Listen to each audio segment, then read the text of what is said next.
تعالوا نتعلم مع بعض ازاي ننظف اي شنطة كليم او بوكس كليم ويكون فيها اكسسوارات.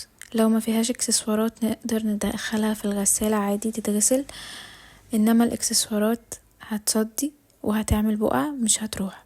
فدلوقتي عندنا الشنطة دي فيها بقعة، هنغسلها. هنجيب صابونة عادي بتاعة الايد ونبلها ونبدأ نمشيها على البقع، نفضل ندعك فيها جامد لحد ما نحس انها رغت يعني وعملت رغوة كده، ونجيب مناديل مبللة او وايبس او فوطة مبلولة، تكون حاجة مش خشنة قوي علشان ما تجرحش الخيط، ونبدأ ندعك لحد ما البقعة تروح.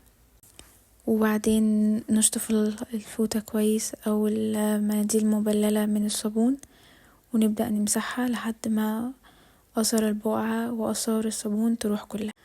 وبس كده، طريقة سهلة خالص.